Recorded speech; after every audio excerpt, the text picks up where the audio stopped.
Check. Mic check. Check.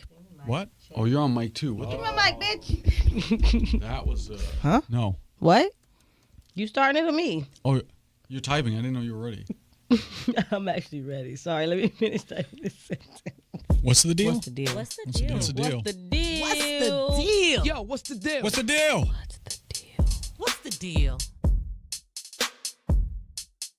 Hey, what's the deal?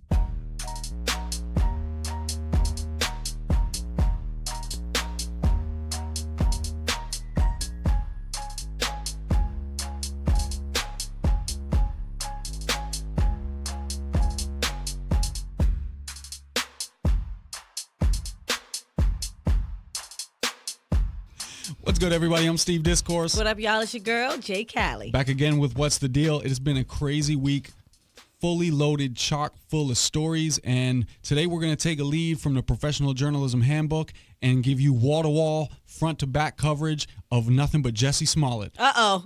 That's what I like to hear. Steve, I didn't expect you to say that. Also, sheriffs in Washington, why are they refusing to enforce gun control laws? We've also got the arrest of a white supremacist Coast Guard lieutenant who is planning a brutal massacre. And down in Florida, we had an incident where a teacher didn't know the rules and flipped on a student that resulted in him getting arrested for not standing for the Pledge of Allegiance. I really hope the teacher was right, because if not, that's actually good, because later on in the show we have a whole lot of other education-related stories coming up. And we've got a case of voter fraud in North Carolina where they had to recall and restart the entire congressional election. Good Lord, this is going to be a busy day for us. We got a lot. So let's start off with, real quick, we're just going to run through some of these stories fast. We got a lot of celebrity scandals. R. Kelly on Friday was arrested on how many? 10 counts of aggravated criminal sexual abuse.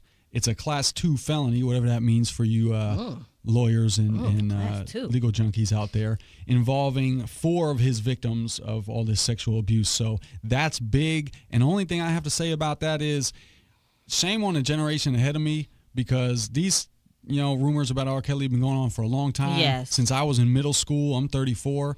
And but really what's happening here, honestly, is my generation, we got old enough to the point where we're looking around and we're like, wait a second. You okay with this? No, hold on. And it's really been, we had to step up. We said, if you guys aren't going to do something about it, we're going to do it. That's actually the piece. Like, it seems as though they were okay with it. Like, they was out here still bumping his music. It's a lot of 40-plus ladies still going to his concerts, touching this man's body and wiping sweat off his forehead. And I'm like, how is it okay? What I will say, though, is that our generation does not take sexual assault and sexual abuse lightly at all. We are on it. We are not playing about sexual abuse, and I like us for that. I love us, for real. Yeah, shout out to that. So, you have anything to say about Jussie Smollett? Because CNN and I'm going to tell you right now, I got a big problem with this case, only because on Friday, for example, CNN front to back all day coverage. Every time I looked at the TV, Jussie Smollett. And I'm going to tell you right now, if you've been wrapped up in this story and you've been interested, it's scandalous. I get it, but it's also not important. Like, there's not a, That's like, true. Like, there's not a lot. This doesn't impact a lot the rest of our world. I know it's going to have repercussions if people believe, these claims in the future, and if people are suspicious and everything. I get it. But, this is really a juicy piece of gossip. This is why I like you, Steve. You keep me grounded. Because it's easy to get wrapped up in stuff like this, but it is not important. I still have commentary on the matter. The story is scary. It's like a time bomb. It's like a ticking time bomb, because it's like, Jussie Smollett, is he lying? Is he telling the truth? I personally think that he made it all up. But then it's like, oh, so you just believe the police and you take stuff at face value, and like, oh, when other people give these types of stories, we don't question it. So like, is it rooted in some sort of racist rhetoric? Is it homophobic? And I'm like, oh my God, it can spiral out into so many controversial things. And I'm just like, or maybe he just lied. Maybe he just fucking lied. I don't know why he would do it. Yeah, he might just be an idiot, and that was not a smart move. And it's just funny. I want to laugh. Yeah. It's a funny story. It is funny as much as it has serious implications, and it's fine. All those other things that you brought up about homophobia and racism and criminal justice. How do we view it all? But a lot of the conversations I've been seeing, and this has dominated my timelines in a way that few stories have in recent history, and these are literally like people trying to be their amateur sleuths, like breaking down every example of his story and stuff. And that right there is a useless conversation for us to have. If you want to step aside and say, man, okay, let's just have a conversation about who is viewed sympathetically or not in our culture, that's fine. But a lot of people are in here going, hold on, 2:02 a.m. at this degree, the wind, he said, was blowing 14 miles an hour. That wasn't even like, this is the level that people are getting into Jussie Smollett's story. And that is not taking anyone forward anywhere. Right. And that's the part that really blew me. That's real. Thank you for that. I'm going to go and look at this story with a whole new pair of Steve eyes. I mean, it's already over, so now you got all of it laid out in front of you. So, but the man, allegedly he's been accused formally by the police of making it all up to get a pay raise. Or for what? That's actually the thing. For what? Why did you get these two big, huge Nigerian men to beat you up for what? Because your budget is a little tight? But Allegedly, then Lee Daniels was like, else? he wasn't at risk of being kicked off the show. Like, his character wasn't being written off, blah, blah, blah. Like, well, now he's being written off. Oh, my God. Okay, I can't go any further. So longtime fans of the show will remember back to other episodes when we've talked about voter fraud, because there's been a lot of coverage from on the conservative side, a lot of accusations of voter fraud, mostly honestly targeting and dealing with individual people. I mean, there were stories about like a guy voting, leaving, putting a hat on and coming back. And God. Like a lot of the conservatives have this like myth that they're trying to boost up to scare and activate their base about these like individual people and plots to just boost voter fraud and turnout like that. And that's when they hear left-wing people, progressives, talk about boosting turnout and getting people participating. That's kind of what they think. And they think, oh, you guys are up to some weird, no good tricks. Like we talked about, they wanted to make voting a national holiday. And Mitch McConnell, the GOP leader, said this is a power grab and, workers are lazy enough. They don't need another extra holiday. Mm-hmm. So this is the way that conservatives look at voting, and we've talked about this. We talked about it during the elections in November, the widespread legitimate accusations of voter fraud in several elections. Well, in the 9th Congressional District in North Carolina, they're redoing the entire election because of fraud on the Republican candidate Mark Harris's side. He employed what they call in some of the reporting a political operative. It was a guy who was supposed to help out with the campaign, but the guy they hired in his team illegally handled a lot of absentee ballots, including maybe writing signatures for people who didn't sign, and even filling out candidates' names on the ballots. And the bombshell was Harris's son testified to this, and he said, I told my dad I'm worried about this guy we hired, and I think there's a lot of potential for illegal things to happen. And Harris the whole time maintained he had no idea that there was any risk of illegal activity going on in his campaign. But whether you believe him or not, either way, there's enough evidence. So voter fraud, real life from the GOP side, though, this time against most of the myths that they like to spread about illegal immigrants wearing hats and then putting on a fake mustache and then putting on a different jacket. No. Not putting on a different jacket. Steve, stop saying that. Okay. What's next? So also one of the biggest stories of this week, aside, of course, from Jussie Smollett, was a Coast Guard arrest, an investigation that's been going on for a while of a lieutenant based in the Washington, D.C. area at the Coast Guard headquarters, had been stockpiling 15 weapons that have been confiscated from investigations he was involved in, and over 1,000 rounds of ammunition, plotting a massacre of high-profile Democratic figures, be they Nancy Pelosi, specifically written out, or other media and news figures as well. And it is nuts. He had his search history and his reading habits were, there was a mass shooter in Norway in 2011 killed 77 people and wrote out like a manifesto of how to execute a massive, shooting massacre. he was reading that. He had steroids and other kind of weight gainer and nutritional supplements because he thought that he would have to be prepared in order to execute something to this level. And it is absolutely nuts. How actual likely, like that didn't make sense what I just said, but like how likely is it that he would actually be able to execute a strategy like this? Because that's the biggest question. Like, is it just some sick fantasy or is he actually capable of pulling it off?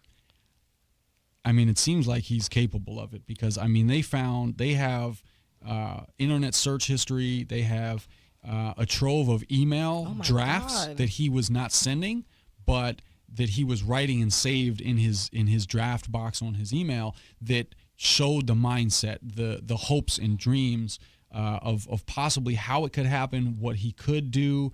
I misplaced the quote now, but he was is quoted saying something to the effect of wanting to kill nearly every person on Earth. Oh God! And that's not an exaggeration. That was nearly everyone on Earth for sure was part of the quote. I mean, this guy has some serious problems, and his ideology, his thinking is what? Connected to white nationalism. He, in his own words, in these emails and documents, he aligned with that kind of philosophy and that allegiance. And man, this stuff is getting out of control. I'm not going to lie. This story, I don't know what rock I live under, why sometimes I do not hear the news until you report it to me, but this just rocked my whole world. Like, this is crazy. This is a major big deal. This is a major big deal. I don't know why I've been hearing all day, all week about Jussie Smollett when someone is out here trying to destroy the whole planet. Yeah, and thanks to the cable news because they were covering Jussie Smollett a lot when things like this were going on. And whatever, they covered this stuff too, so someone's okay, gonna but get I mad. missed it. But it should have been thrown in my face because I'm I'm flabbergasted, as you can see. And I mean, the only thing I can think is like when people criticize Trump for his rhetoric, you know, people say, "Oh, calm down." You know, it's locker room talk. Oh, it's this. Oh, it's that. Oh, you know what he meant. Oh, this and that. Like, no, words words at any level do matter. It's one thing if your friend is sort of being rhetorical and you kind of know he doesn't mean anything, but it's a whole nother thing the higher up the hierarchy this gets. And when you have someone like the president, you know, who either, you know, in a slick subliminal way or outright condones violence, when he says, you know, if they come for these more gun control, you know, we might have to take up arms and go for them, right? Like, this stuff is taken seriously. And it's taken seriously to this extent by people who are on the fringe, you know, so they got to have something off about them. Yeah. But it's taken seriously.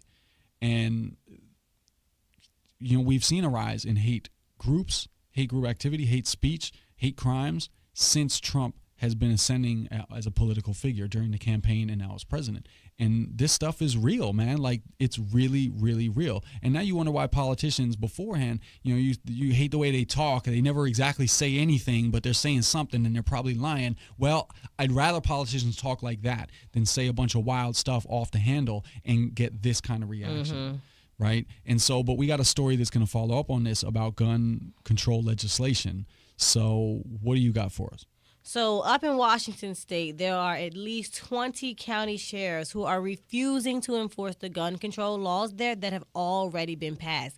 Just to put this into perspective, it's a really big deal that it's 20 counties who are refusing to do this because that's more than half of the counties that we're talking about in the area. There are actually only 4 counties who are saying, yes, we're going to enforce these laws, like this is something that's going to keep our county safe.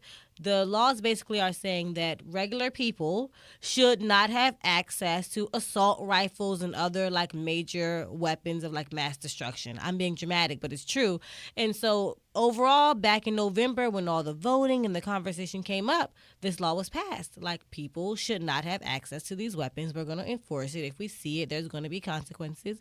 And the law is I-1639. So it's like, this is just something that we're doing. We're the police. We uphold the law. However, these 20 county sheriffs are like, I'm not going to enforce these laws because I don't believe in them. And there are some people like the Klickitat County Sheriff Bob Songer, who is like, not only am I not going to enforce these laws, I'm going to do everything in my power to make sure that no one else enforces these laws because they're just ridiculous. I don't believe in them. I don't agree with them. They never should have been passed. And I didn't realize that county sheriffs had enough power to like oppose the law like this. How is this even a thing? I mean, so it was a statewide piece of legislation. It's a statewide legislation. So the sheriffs are not state officials. True. You're right. They're elected at the county level.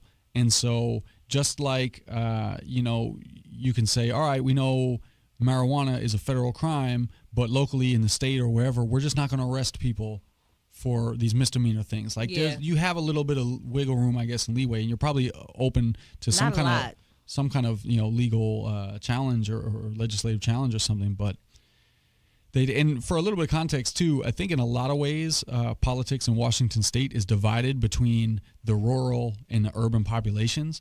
And Seattle's in Washington State, obviously, and in other issues in the past, I lived there for 7 years, and this came up time and again, is you have these urban areas, these metropolitan areas where there's a lot of people, and they are geographically tight, but compared to the rest of the state, they have different ideological imperatives sometimes, but they have an outsourced kind of level of political power. It's not really outweighed because it's still one person, one vote in a way, but the geography of the state seems imbalanced for the politics because a bunch of people are liberal in this way for gun control, but a lot of them kind of centralized in the urban areas. Right. And then you have a lot of the rural folks saying, well, hold on a minute. That actually makes a little bit more sense. But yeah, so right now what's going on in Washington is crazy, but aside from the fact that there are people who are like, oh, we're not going to enforce these laws, there are also other like sheriffs and other local officials who are like, we're actually going to enforce laws that are in direct opposition of I-1639 because they believe that past legislation is unconstitutional anyway. So they're doing all of this work to prove that it's not constitutional, to enforce laws that prevents people to have these assault rifles. I'm going to assume they're talking about the Second Amendment. I mean, obviously, as a matter of fact, it says so right here that they are talking about the Second Amendment. So they're working with the National Rifle Association to like combat this law directly and to try to get things changed so that it's like, we just don't care. They're doing everything that they can do to disprove it. They're saying that it's too vague and that it's nothing to enforce anyway. So like, I can't enforce something that technically doesn't even exist. So they're going rogue and they just doing their own little thing. Yeah, I mean, this is an interesting issue because, I mean, anytime you're dealing with a constitutional right, there's obviously going to be a lot of contentious debate, right? And we know already that this is one of the most divisive issues in the country. And it's interesting for a number of reasons because sheriffs are locally elected. So if you live in these areas, well, you've got an opportunity. When this sheriff comes up for re-election, boot him out if you don't like it. If you like it, re-elect them. And so that's a very direct way to say we do or don't support that, right? If you see a lot of these sheriffs get reelected or lose office next time, that might be, as they say, sort of a mandate, right, from the people. So, but the other thing is that we've talked about time and time again as relates to these mass shootings and stuff is it about the guns? Or is it about something else? And I think clearly for these folks, they're going to probably, a lot of the times people resistant to gun control say, well, there's a lot of other things going on. It's not because of the guns. And, I had a conversation with a friend recently, and she was she is a mental health professional, and I'll just leave it right there without getting into specifics. And I was trying to have the conversation about what is going on in people's minds who commit these crimes because they're not regular people, right? But that's not to apologize for them and give them an out, right? And to say like they're not fit to stand trial and be held accountable, but like something in them is off in a way. And she was so hesitant or reluctant to use any language and follow with me on the conversation. And I don't know if it was because she is a supporter of gun control or, again, as a mental health, she was like, I don't want to say anything too specific, but she's also saying most of these shooters don't have clinical diagnoses. But that's not what I was saying. I was just trying to open up the conversation that something is wrong in our collective minds where this is becoming more and more frequent. And what is it? Whether you call it emotional or psychological, mental health issues or whatever it is, I don't know. But there's guns that are the mechanism. But then what are we saying to address the people? I agree that there's obviously collectively something not quite right in order for this to be a major problem, especially here in the United States, because I mean, clearly there's a lot of violence with guns. There's a lot of weaponry going on in our country, but I think that it doesn't necessarily have to be that the issue is emotional. It doesn't have to be that the issue is mental or psychological even. It could literally come down to the issue is legislative. It really could be a legislative issue because there are people all around the world who are suffering from mental health issues and emotional management issues and psychological issues as well. But if they don't have access to the weapons, then they can't commit the crime, period. So it really would require a lot of side-by-side studies on nations, like with the one differentiating variable being the law, the mindset of the people, and societal expectations. Let's see how one thing changes the outcome of weapons of mass destruction being accessible and crimes being committed by using weapons of mass destruction. Yeah. I mean, and that's true, definitely. I don't argue that. But, I mean, my question then is I'm interested in, well, what's the difference between gun owners who aren't mass shooters and the gun owners who are mass shooters? That's what I'm really trying to get at, right? That. Like, I know that the guns are a problem, and I'm not opposed to legislating that. But that's not the hill I want to die on, so to speak, or the sword I want to fall on, right? Because and other people advocate for it, and that's fine. I won't oppose it, and I'll probably support it if you've got some moves to make. But what's the difference between this group of people? You got gun owners. Some of them are going to flip. I won't say go crazy because someone will say, technically there's no diagnosis of crazy. But like some gun owners just own guns and they shoot up a bunch of stuff for fun and recreation or for hunting or whatever it is, and others have guns and they murder a bunch of people for personal reasons. And I'm only asking, where's the serious conversation? Reasons? Well, whatever reasons, right? I mean, the Parkland shooter, you had the other kid who killed a girl because she turned him down. Gotcha. I mean, but the point is, what is the difference in the personal lives or the social lives or in the brain chemistry? I don't know. Between these two people, I don't know where it is. So anytime I say one of those, people are going to go say, oh, what? You're totally wrong. I'm just trying to put the question out there because I don't think it's happening enough. What's the difference between the gun owners who become mass shooters and the ones who don't? There's got to be something. And it's not an out. It's not to say that they were crazy and should be treated as a victim of their own circumstance. I just want to understand. Well, there's definitely something, but what I would wonder, well, no, first of all, we can't negate the fact that there is a major factor that is their mental state or their emotional state. So by saying, oh, that's not it, I don't think that anyone is saying that has nothing to do with it. There is a difference in the mental capacity to handle situations that make you uncomfortable or that challenge you between the people who are committing crimes and the people who are not. That has to be the difference. It has to fall down to that because they're affected by the same legislation. So it's not, we can't say, oh, it's the legislation. No, that falls on the person and their mental state, period. Yeah. It does. And you know what? To frame it another way, because this is how conversations back in the day seemed to go, it's like, is it because of video games? Right? That's a question I'm asking, right? Is it because of society? Is it because of entertainment and ways that we're engaging? Is it because we engage more on the internet? I don't know. I want a more holistic approach to the understanding of mass shootings than You're just... going to have to do that study. Well, if anybody's skilled in grant writing, give me some money. I'll take it up. So, all right, we got to move on. Yeah, so we have a bunch of stories coming up, but before we jump into that, let's take a quick break.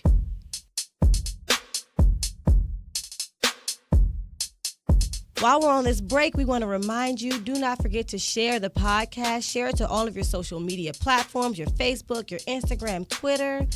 Don't forget to use the hashtag #What'sTheDealPod whenever you share anything. And like and subscribe the podcast on iTunes, Google Play, wherever you listen. Thanks for spreading the love. You know we appreciate you.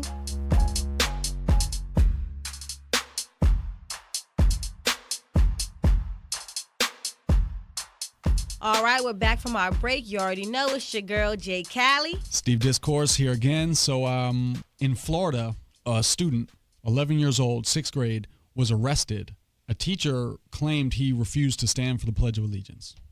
Arrested? And arrested by the resource officer. Now, nobody reported was he taken to a police station, was it handcuffs, but everybody was reporting arrested. So what that exactly means, hard to get a picture of that. But the school resource officer, which is just another euphemism for a police officer in the school, who's armed, usually handcuffs, all that, arrested this student.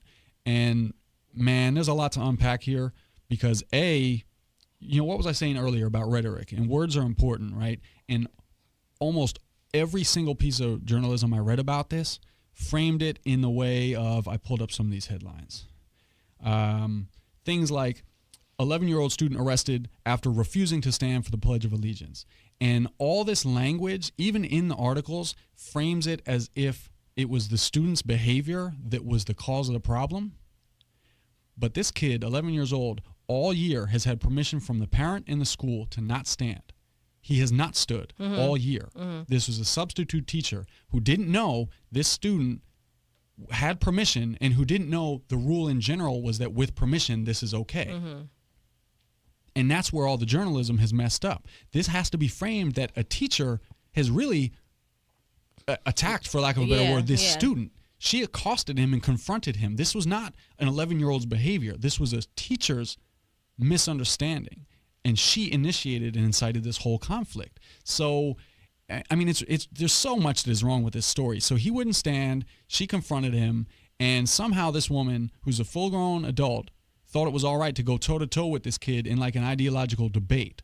Right? And she says, she starts asking him why and questioning the validity of his reasons. And based on the reporting, I mean, he's a relatively smart kid because he says, well, because I think it symbolizes and represents, racism and things like that and slavery. And this substitute teacher, Anna Alvarez, she says, well, I'm from Cuba. I came here, and as soon as I feel unwelcome, I'll go home. Why don't you leave? Is this student black? Yeah. Somebody go and smack Anna Alvarez for me, So please. why don't you leave? Now, not only did she feel it's okay as a teacher to engage in an ideological debate with an 11-year-old. Right. Who she's in charge of cultivating and all that. Now she's a substitute, but still. She's a sub, okay. She's a sub, but still. That's the role she's substituting in for. Then she says, well, why don't you leave? To which he astutely says, well, they brought my people here. I didn't come here. And so how can he leave? He's 11 years old, lady. Are you insane? I have so many points. You're supposed to be the smart person in the room. Okay? You're supposed to have experience. You're supposed to have knowledge. An 11-year-old has no choice over where he grows up, where he lives. Like, you got to be a complete idiot to think that, to challenge this kid. And so after insisting and not understanding, she calls in the school administrators and everything from the office. They ask him to leave. He doesn't want to, and they say, well, we arrested him because after being asked to leave a number of times, he refused. A child leave his learning environment? So, again, that's where the framing and all this journalism fails, is because, again, they're putting it on, the child refused. No, the child was going about business as usual, as you, the administrators, and his parent agreed he did not have to do this. The teacher caused a false controversy, and the student should not have had to leave. And so, okay, they arrested him not because he didn't stand for the pledge, but because he was unwilling to cooperate and this and that, and apparently made like aggressive remarks, which I couldn't find quoted anywhere. And it's outrageous that it can be framed any other way than this student was victimized by a substitute teacher who didn't know what she was talking about, and the administrators who knew he had valid standing did not support him and required that he be removed as if he was the troublemaker. It's nuts. It's totally insane.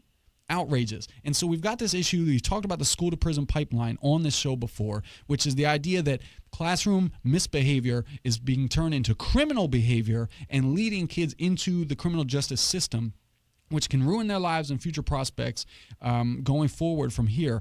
And we spent a lot of time on this show praising and supporting teachers and educators. But at the same time, for many years now, we had this really disturbing trend of students, pointing fingers in a gun motion at other kids playing games, or Right. a 5-year-old boy kissed a little girl and now it's like sexual assault, and behaviors are being criminalized. So we've got a lot more education stories. We got 2 or 3 more education topics to cover on this show, but this confuses me because we know the amazing work teachers are doing, but at the same time, what is the deal with stuff like this? I don't know.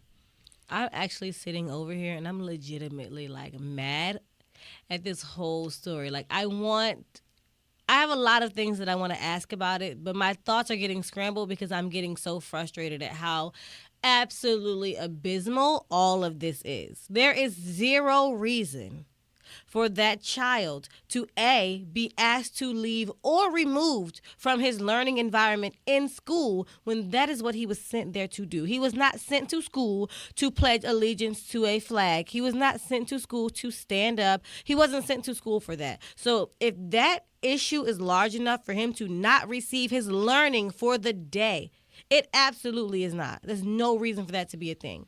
If a teacher or a sub or whoever thinks it's that big of a deal, then you need to handle it like an adult. But now you're wasting learning time arguing with a student about your political views and about, oh, well, I'm from Cuba. Well, actually, I don't care where you're from. And if you want to go back, then you're welcome to do that. You're here in my classroom, in my face, talking to me about your beliefs about the American flag. That is not what you were hired to do. And now you're wasting every student's time. You're already a sub, so you already weren't. Let me just take that back, because substitutes, we value y'all. We need y'all. I'm mad at her. I'm sorry. I was about to go off on a tangent.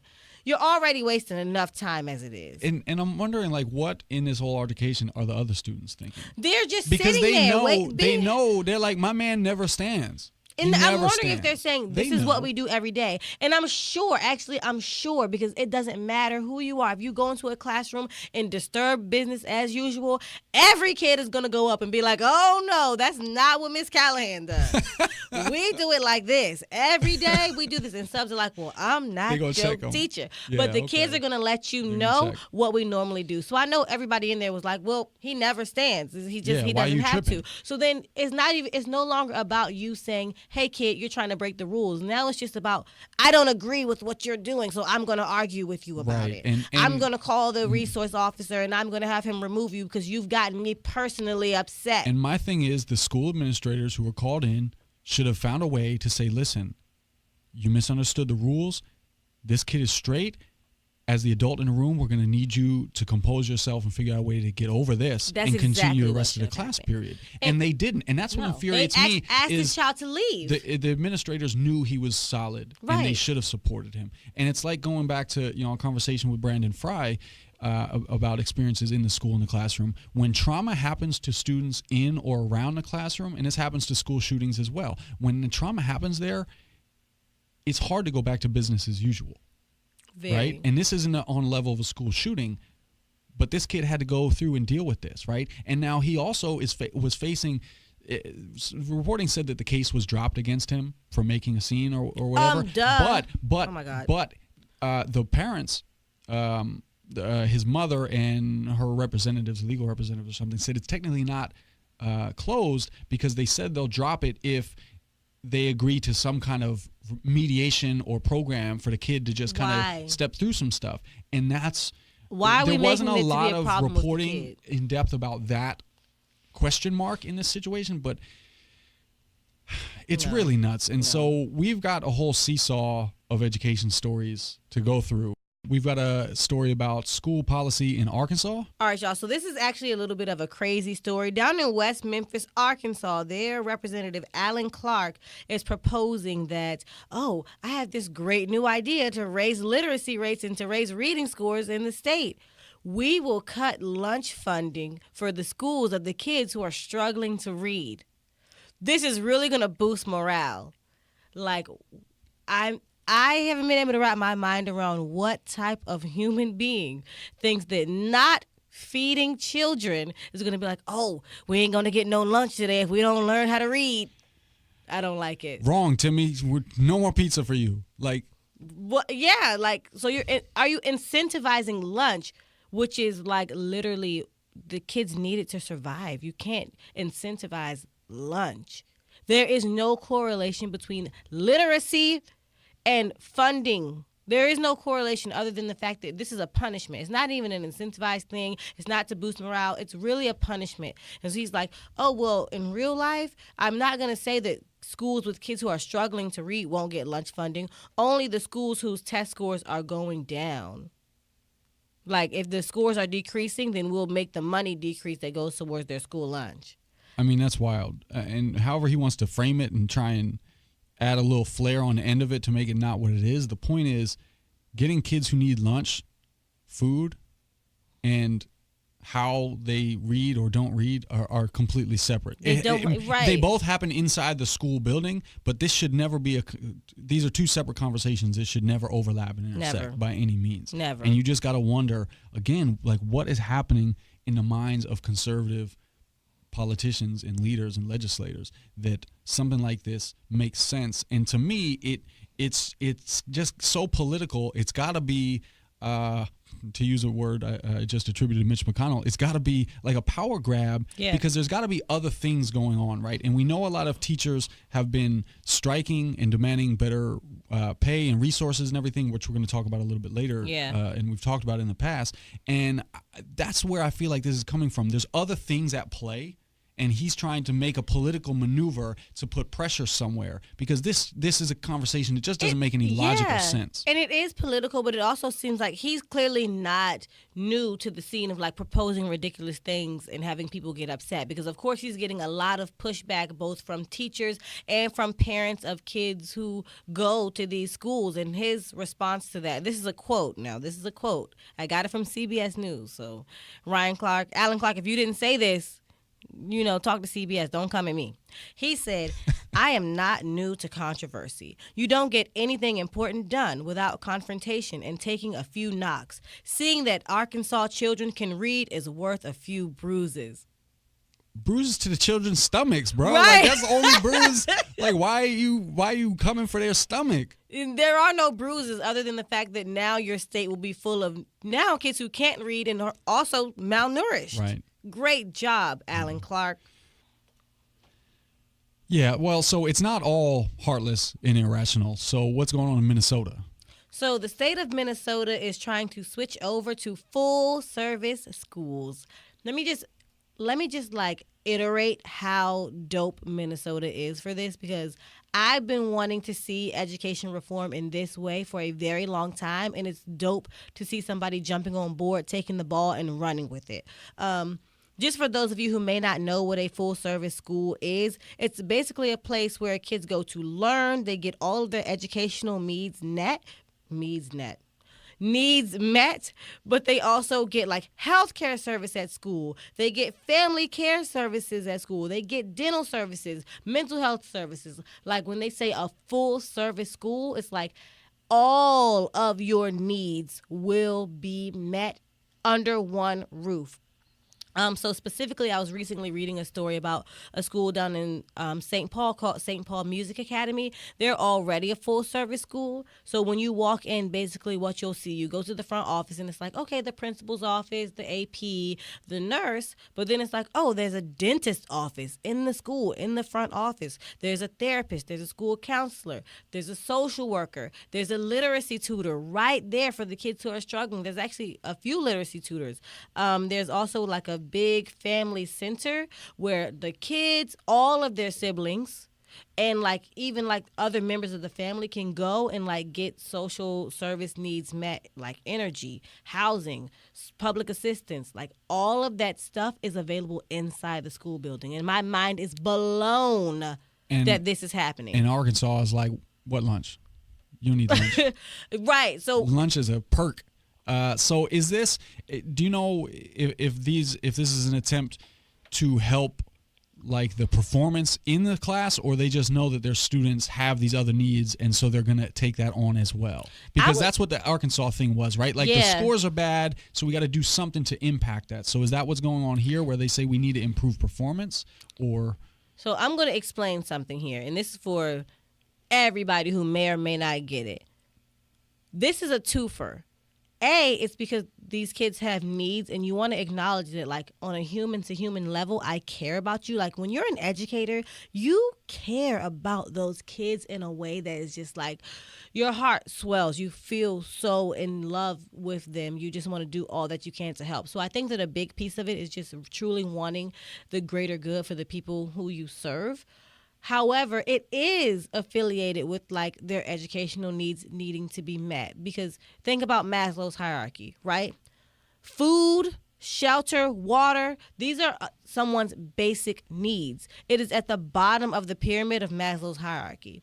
Self-actualization is at the top. That's where like learning takes place, and where you understand, and where you're able to take concepts and like put them together and like have a great understanding. The bottom meaning is foundational. The bottom meaning it's foundational. Okay. Without having your basic needs met, your needs at the top of the pyramid, they're not going to be met. So in Arkansas saying, well, we're going to cut funding for lunch and the kids who just don't have enough to eat just don't eat, it's factually impossible for you to not feed kids in school and expect them to perform better. Well, and reading USA News about this story, and they quoted one community liaison from one of the schools saying 2 + 2 = 4 is hard to get if you have an achy tooth or an empty belly. So they get it.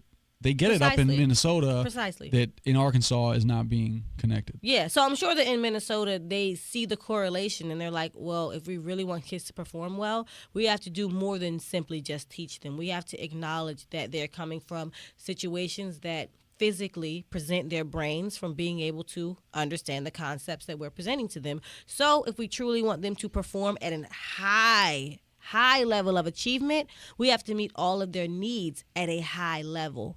That's how you support learning. That's how you support humans' growth and development. Look at you dropping that educational psychology training on us. Hey. Okay. So, yeah, and, I'm reading some of the, material about opposition to this. And, I mean, it's just really interesting. I'm reading a quote from Carla Nelson. She's a Republican up in Minnesota. And, the opposition is based that, the resources are already thin. And we have to be realistic and understand that there's a price tag for this, and that teachers already have enough on their plate. And it's ironic that your opposition to more support and resources for students is we don't have enough resources and support for students. Mm-hmm. Like, how can that be the opposition? Like, everyone's stretched thin. The solution isn't to give them more support. I don't understand what is happening in some of these people's minds, how that is a rational statement to put out into the public sphere. Mm-hmm. I just don't understand it. Like, if you oppose these ideas, and there might be a good reason to oppose them somewhere out there that I might not agree with, but like, isn't there a logical, rational opposition you can put for this? It doesn't seem like it. Steve, the thing is, people want to speak a lot on things which they have no understanding. Like, you don't know. You've never been in that position, and you've never been in a position where you had to stand directly in front of the people who this is going to affect.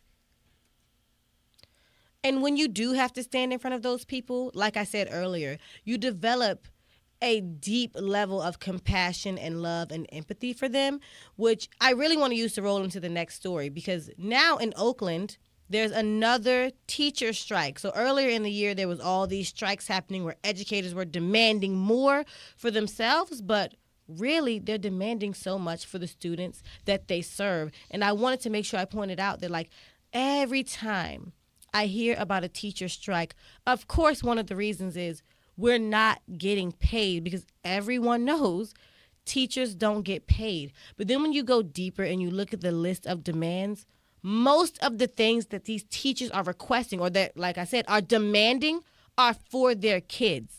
I'm willing to jeopardize my job, my livelihood, to make sure that these children are being served correctly and effectively. So now in Oakland, like you've heard, a big part of it is that they're not making a lot of money, and that they've been working without contracts since July of 2017, which means technically they don't even have jobs. Like they could be let go at any moment and they would have no legal standing, which is absolutely insane. But more so than that, the teachers are saying we need more resources in the schools for these kids, and I don't feel comfortable working here when there are not enough nurses. The kids are getting sick. The kids need counseling. They're experiencing traumas that aren't being addressed. This is like an ongoing theme of like needs needing to be met in order for kids to learn. So a lot of their demands are centered around, well, what do our students need in order to be successful inside of the schools? And it's like, that's a beautiful thing to me when you don't have any foundational standing. You don't have a contract. You're not getting paid any money. And instead of you just going in and being like, me, you're like, what can we do to benefit kids in this strike? And they have not, they've been refusing to go into work at all until someone's willing to address the needs. So the schools have remained open. They're using like non-union staff. They've been calling in a lot of substitute teachers so that the kids are still learning.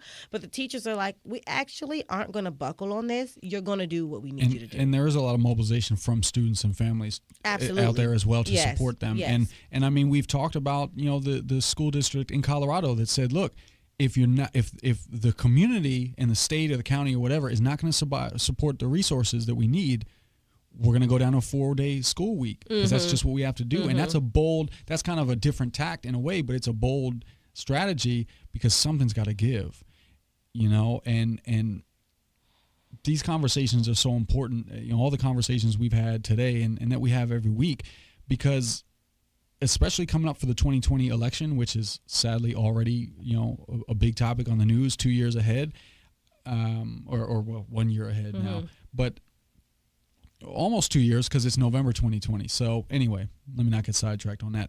But like, it's so important that we are spending time on our own talking about and thinking about these kind of issues, right? Because you can't just hear politicians campaigning or politicians who are already elected giving their pitches and their sound bites and react to what they say, because then they're sort of governing the terms of the conversation, and you're just responding off of what they say. And they have a lot of reasons to present things the way that they do, to be careful, to maybe not say all the way what they mean. I mean, if you're negotiating, right, you can't put all your cards on the table, or maybe you say something overly strong so you can step back a little bit and have concessions.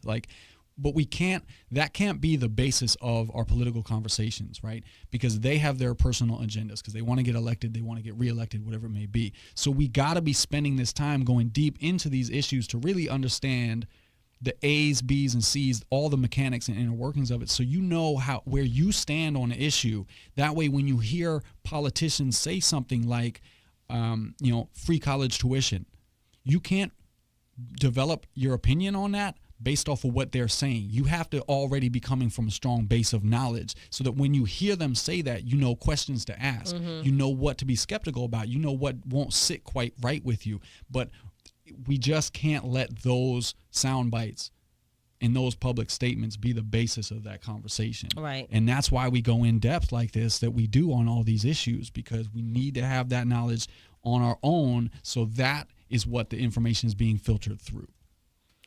It's really like, it's interesting to hear you talk about it in such a way, because you obviously have a great grasp on like the logical reasons behind so many of the things that are going on. But I can also tell that like you genuinely care, which is something that's unique for me to be around someone who genuinely cares about the situations, even though you don't have to like physically be present every single day. You choose to use your platform to bring light upon these types of situations and to offer insight that's meaningful.